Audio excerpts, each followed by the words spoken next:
What's up, everyone? I want to show you if you're having that difficulty getting that last bit of terminal extension, so getting that knee out straight, kicking that foot out straight after knee surgery, or maybe you've had a knee injury. I'm going to show you 3 tips that you can do at home to try to improve that mobility.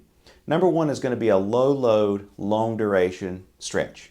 So I found this out over years of my own practice, as well as what research has come out. Being aggressive with your stretches, in a lot of cases, especially if this is a situation where you've had surgery, you've already been through some of the aggressive stretching and all that, and you just can't get that last bit of range of motion, this gentle, sustained stretch works better. So I'm going to show you basically what we're going to do is I'm going to use this foam roller here by Ocean Foam, which, by the way, Ocean Foam sent me this. I think this is a great foam roller, and it's also eco-friendly, by the way. So I'm just going to put this here. We're going to say it's my right knee.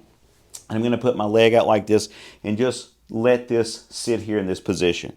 Now, you can do a few different things with this. I have this pretty high just for demonstration of the camera, but you could put this lower on a footstool. It doesn't have to be this high. And I'm just going to let that sit there. I'm going to put this underneath my calf down there, kind of on the end closest to my foot, and just let this sit here.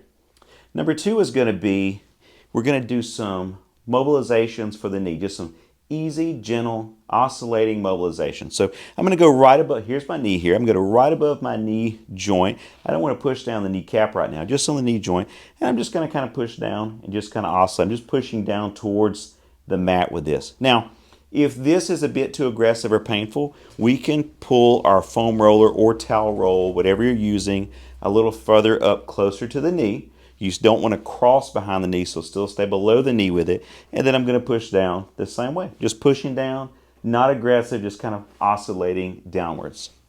Number 3, and is going to be one that I think is probably one of the best things that you can do, especially after knee surgery, and it's going to be a little backwards walking. Okay, so what I'm going to do is of course you want to be where you're stable and you're not going to fall. And then you're going to hold on to maybe, a railing. If you don't have a railing, have someone walk beside you or hold onto the countertop. And you're just going to go backwards. And what I'm focusing on when I'm walking backwards is making sure that my toes touch first.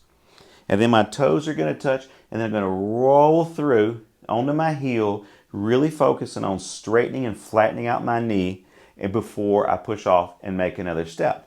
And that's really effective as far as not just from a range of motion perspective, but from a motor control perspective as well, also enhancing your balance. Now, the questions with all of those 3 would be, number 1, how long would I perform the low load, long duration stretch? I'm going to try to do that for a few minutes. If I can hold that for 3 to 5 minutes several times a day, that's how long I'm going to hold that for. There's really no right or wrong answer to that. The more that you do, the better off you'll be. With a foam roller or a towel roll, using that for that joint mobilization, I may make somewhere between 10 to 20 oscillations and rest, and I may repeat that 2 to 3 times, and I would do that several times a day. Now with number 3, with the backwards walking, how far would I do it? How many times a day? I usually tell people, just to keep it nice and simple, 5 to 10 repetitions, really focused on quality more so than quantity. And then I would repeat that maybe 2 or 3 times and then a few times a day. It just depends on what you have time for, and from a safety perspective, if you need someone beside you, who's available to be able to help you with that, to be able to complete that.